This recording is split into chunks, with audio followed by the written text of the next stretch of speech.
Alors, un frère s'est fait refuser le visa.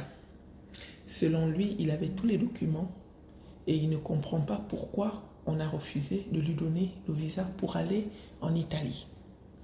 Moi, j'ai demandé s'il avait déjà fait une demande. Il m'a dit non, c'était la première fois qu'il s'était organisé comme il fallait. Il avait fait des économies comme il fallait, mais malheureusement, à la dernière minute, on lui refuse le visa sans même lui donner des explications. Donc moi, je vais essayer de vous dire à peu près ce qui fait qu'on refuse à une personne le visa. Le monsieur en question, il est enseignant dans un petit village de son pays. Il dit qu'il est payé à 170 000 francs CFA. Et à côté de ça, il est logé. En un mot, il n'a pas de problème, hein, selon lui. Mais non, quand il va déposer le dossier, on lui pose certaines questions. Son compte, il avait tout ce qu'il fallait, mais voilà. Donc, sachez que dans la plupart du temps, ils vous tendent des pièges. D'accord? Ils vont te demander comment tu fais pour vivre, sachant que tu es payé à 170 euros et que chaque mois, tu verses 170 euros sans même toucher à un seul centime. C'est souvent ça l'erreur. Quand vous savez que vous préparez un voyage, ne mettez pas tout le salaire à l'intérieur. C'est pour ça qu'ils demandent les bulletins de paye.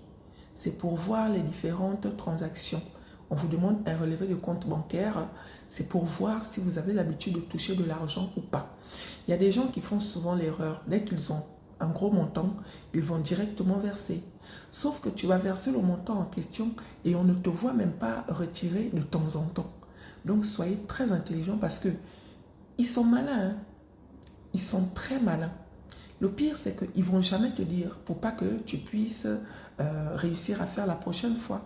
Donc, quand vous faites des économies, si vous travaillez, d'accord, ton salaire, tu es payé par exemple à 150 000 francs. Quand tu vas déposer, plutôt, quand tu touches les 150 000 francs, tu dois aller retirer de temps en temps. Même si que l'argent en question, tu ne le dépenses pas, tu t'achètes un coffre. Ça veut dire que quand tu retires, tu mets ça dans un coffre.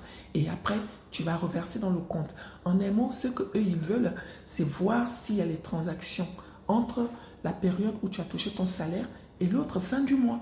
Parce que si tu mets seulement ton salaire sans toucher, pour eux, là, ils comprennent en fait. Et à côté de ça, le monsieur, il est enseignant. Pour eux, être enseignant dans un petit village, d'une école, des fois qu'on ne connaît pas, ils suspectent un peu que des fois, quand tu pars là, il y a des chances que tu ne reviennes pas. Je vous ferai une autre vidéo pour vous donner un peu plus d'explications. Comme ça, parmi vous, beaucoup ne vont pas tomber dans le piège.